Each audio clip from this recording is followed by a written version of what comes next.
Olá pessoal, nós estamos aqui mais uma vez com a sessão do Clinical Case Discussion, uma discussão de caso clínico. O Clinical Case Discussion é uma plataforma de casos clínicos na internet, onde todos os visitantes podem testar suas habilidades diagnósticas em diversos casos clínicos das mais variadas especialidades médicas. E nós estamos aqui semanalmente com a discussão de caso clínico. Hoje nós temos uma convidada mais do que especial, a cardiologista a doutora Carla Carini. Bem-vindo, doutora Carla Carini. Muito obrigada pelo convite, Gugel. A doutora Carla Carini é cardiologista atuante aqui em Natal, fez sua formação em residência médica na Beneficência Portuguesa de São Paulo e no Dante Pazzanese, também fez ecocardiografia em São Paulo no Unicor, especialista pela Sociedade Brasileira de Cardiologia, e é a futura médica da Sociedade Brasileira de Cardiologia, capítulo Rio Grande do Norte, e é a médica atuante diariamente na Natal Cor, uma clínica bem conhecida aqui em Natal, onde os natalenses costumam ir com bastante frequência. Doutora Carla Carini, nós hoje temos um caso bastante interessante, um caso de cardiologia clínica e que tem uma pegadazinha na gastroenterologia. Não é mesmo? Exatamente. Temos muito o que discutir hoje, porque é um caso clínico, embora inicialmente pareça simples, porém ele tem uma ampla visão de diagnóstico diferencial, até com a gastro. Excelente. Podemos ver o caso. O caso se trata de uma paciente do sexo feminino, 67 anos, portadora de diabetes mellitus, hipertensão arterial e obesidade estágio 1, sedentária. Há 3 meses apresentando um quadro de dor epigástrica, sem relação com a alimentação, e que nas últimas semanas vinha apresentando uma piora no quadro de dor, apesar da medicação para tratamento de gastrite, e que não conseguia mais andar mais do que 100 metros por causa da dor. Doutora Carla, o que a senhora acha dessa história clínica? Olha bem, inicialmente trata-se de uma paciente diabética, mulher, hipertensa, sedentária e que vinha apresentando essa dor epigástrica tratada com acompanhamento médico de sua cidade, como se ela tivesse com a gastrite. Todo paciente, você precisa olhar esse paciente como um todo. Veja bem, é uma paciente diabética, hipertensa, mulher, 67 anos. A gente já pode classificá-la como uma paciente de alto risco cardiovascular. Então, é muito importante, nesse caso clínico, o que preponderou foi a anamnese, foi a história clínica do paciente. Foi a gente parar e escutar o que a paciente tinha, o que ela tinha a dizer. Então, aparentemente, algum médico que esteja nos escutando diz, isso aí eu já sei o que é. Mas veja que essa paciente estava sendo acompanhada por um médico em tratamento de uma gastrite. E a dor dela era uma dor epigástrica, né, que se irradiava para as costas, não tinha relação com a alimentação e que estava impossibilitando ela de caminhar. E mesmo assim havia troca de medicamento. Então, é um importante diagnóstico diferencial da dor torácica, a gastrite, o refluxo, aí você pode até conversar um pouco sobre isso aí. Em uma anamnese bem feita, quando o paciente tem uma queixa de dor torácica, você tem que perguntar sobre a localização da dor, a irradiação dessa dor, se ela fica só no lugar, ou se ela vai para o braço, ou vai para algum lugar. Fatores desencadeantes, gatilhos da dor, e se ela melhora ou piora quando o paciente fica em repouso. Então, esses 3 pontos que são simples de avaliar são de grande importância, porque eles vão trazer informações importantes para a gente saber se essa dor ela pode ser classificada provavelmente anginosa, definitivamente anginosa. Então, ou apenas uma história clínica, você pode fazer esse diagnóstico. Então, a paciente tinha uma dor epigástrica e lembrando que a localização da dor torácica que inicia aqui na região epigástrica até a mandíbula, que vai para os ombros, punhos e braços, você tem que pensar em doença coronariana. Principalmente se essa paciente ela é de alto risco cardiovascular, é uma paciente diabética. Então, a paciente tinha uma dor epigástrica, que se irradiava para as costas e que não tinha relação com a alimentação e que toda vez que ela estava caminhando, cada vez a pequenos passos, esse exercício estava sendo limitado pela dor. A dor surgia, ela era desencadeada por essa atividade física dela. E o que me chamou a atenção durante a história da paciente. Então, assim, quando o paciente vem no seu consultório com dor torácica, a gente se obriga a fazer diagnósticos diferenciais, que pode ser desde uma doença de uma dor musculoesquelética, uma osteocondrite, psicogênicas, até pneumotórax, dissecção de aorta, que é mais comum, né, em pronto-socorro, que é um quadro mais assim, alarmante, e as doenças gástricas, como refluxo, colecistite, gastrite, né? Então, eu já atendi paciente no pronto-socorro após uma emoção ter tido uma dor no punho. 6 horas depois, ela estava soprando e infartando. Inicialmente, ela não tinha nada. Então, aos estudantes de medicina, aos colegas médicos, até de outras especialidades que estão nos escutando, preste atenção, o paciente diz o que está tendo. Como diz o professor Selmo Porto, né? Não adianta todas as tecnologias se você não faz uma boa anamnese, se você não escuta o paciente. Então, lembrando que alguns pacientes, em particular, eles têm dores atípicas, eles têm sintomas atípicos. No ranking estão as mulheres, porque as mulheres elas são acometidas da doença coronariana, dos sintomas mais atípicos. Como eu falei, uma dor no punho, uma dor que começa no peito e que vai para o ombro direito. Você tem que pensar. Essa classe de pacientes, mulheres, idosos, diabéticos. Os diabéticos são conhecidos, né? Eles infartam às vezes sem sentir dor. Pacientes renais crônicos e os pacientes que têm um quadro demencial. Então, a gente tem que realmente ter muito cuidado e escutar direitinho, fazer todo um histórico bem detalhado desses pacientes. Quer dizer, seria uma dor tipo A? Classificação da dor torácica tipo A, definitivamente anginosa.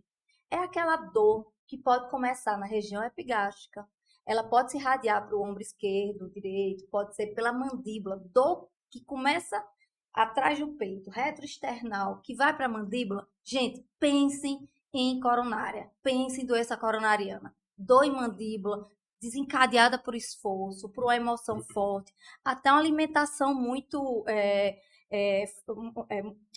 muito forte, pode desencadear uma dor tipicamente anginosa.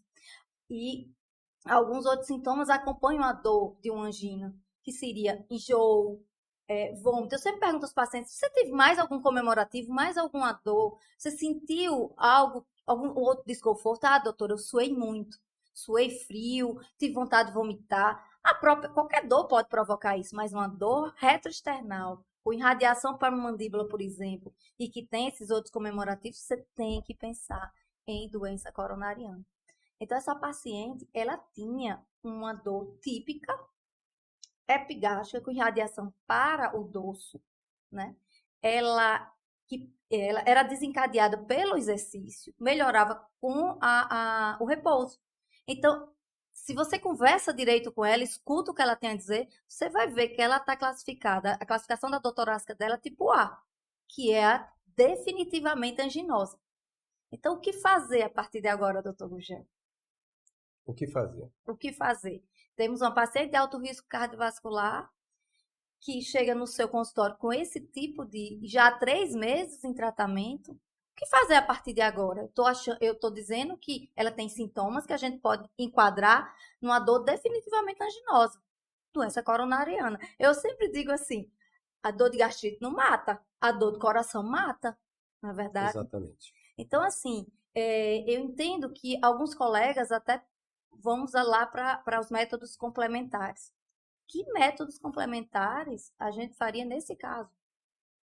Né? Eu já sei que é uma paciente de alto risco, uma paciente que tinha hipertensão controlada, o diabetes estava controlado, né? E com a dor típica.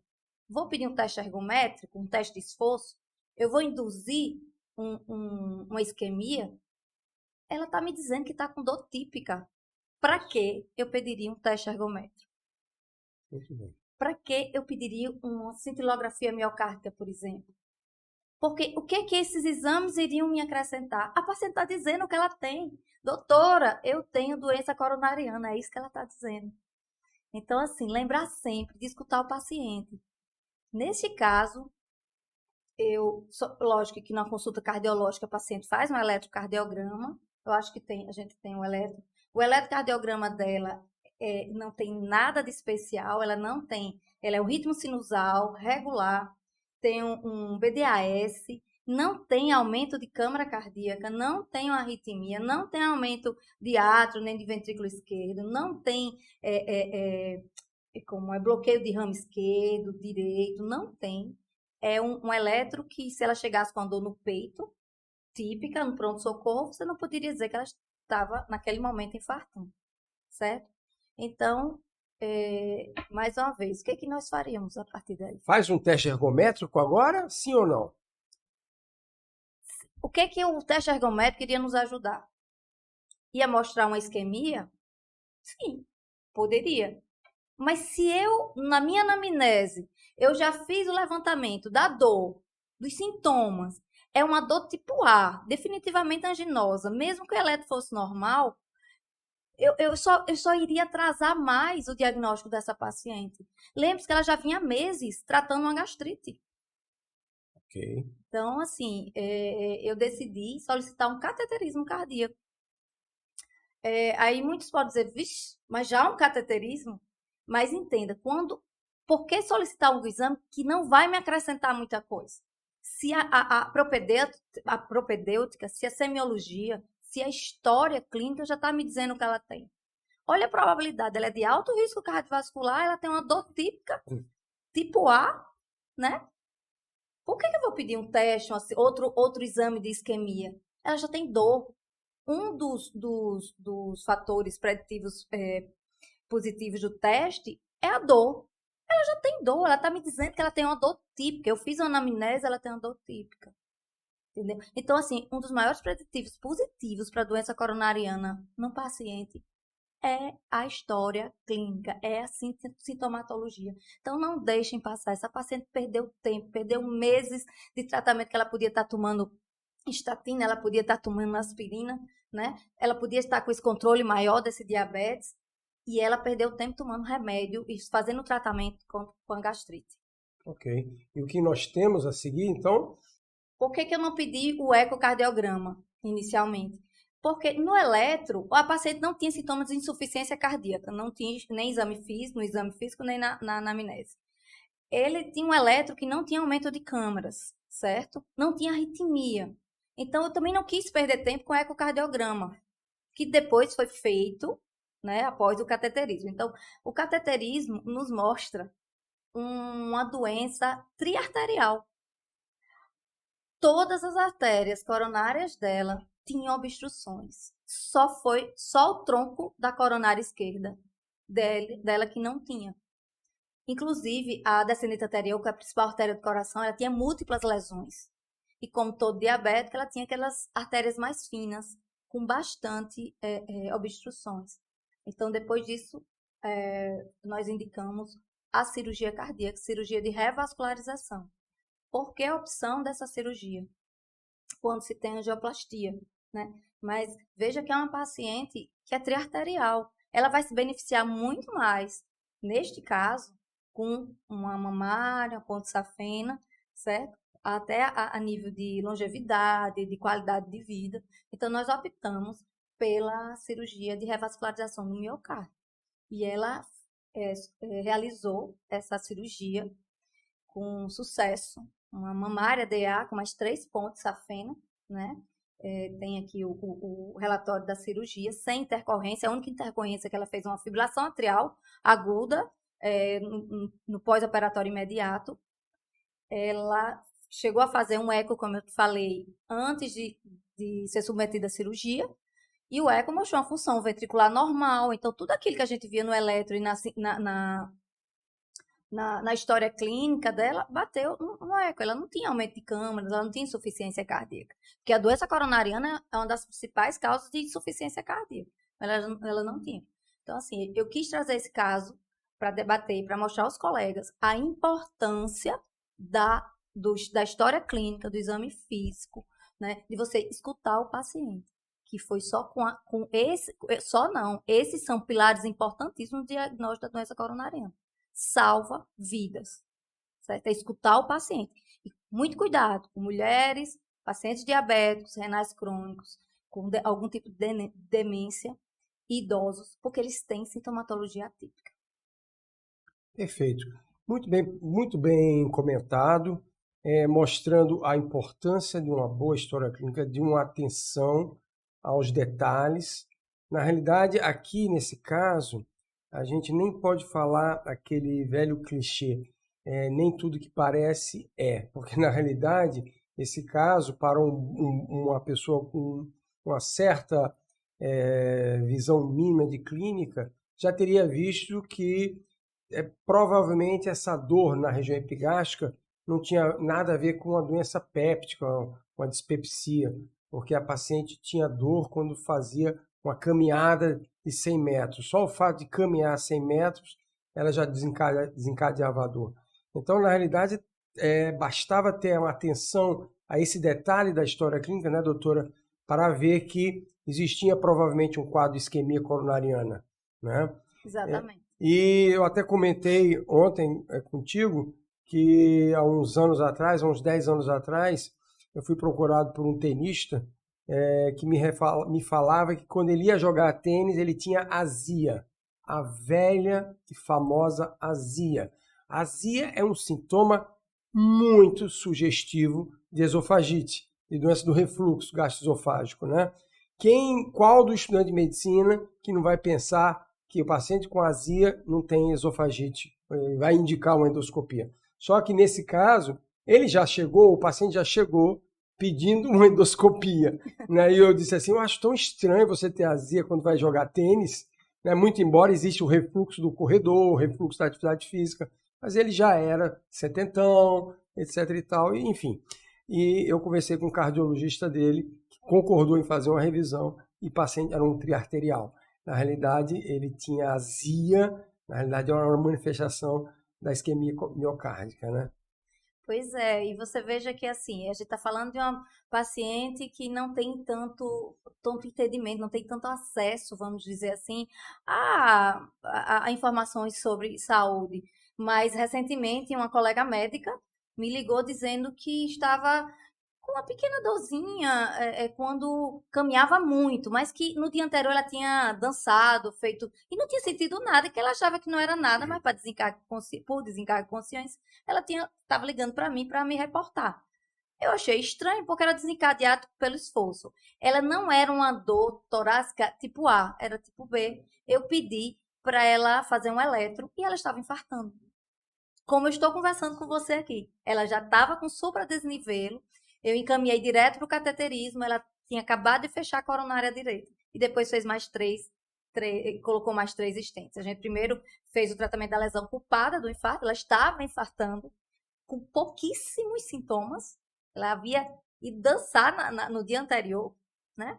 Então, assim, a gente tem que ficar realmente bastante atento ao que o paciente diz. E sempre que suspeitar de uma doença coronariana, vá atrás, que é melhor extrapolar até protocolos do que deixar de fazer um diagnóstico que pode salvar essa vida. Perfeito. Então, eu acho que nós estamos já chegando ao fim da nossa discussão.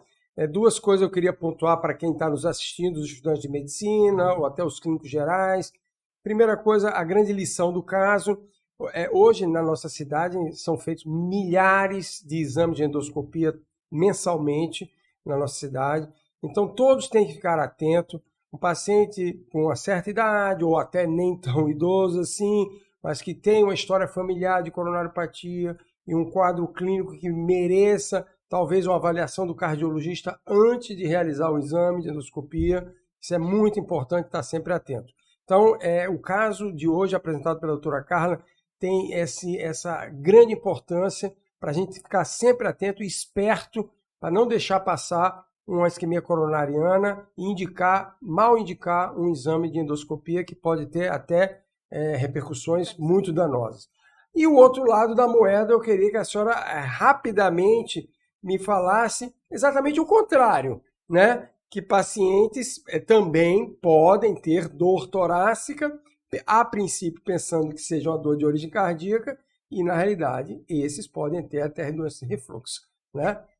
Me lembrei de um caso aqui bem interessante, de um colega médico que eu atendi no pronto-socorro.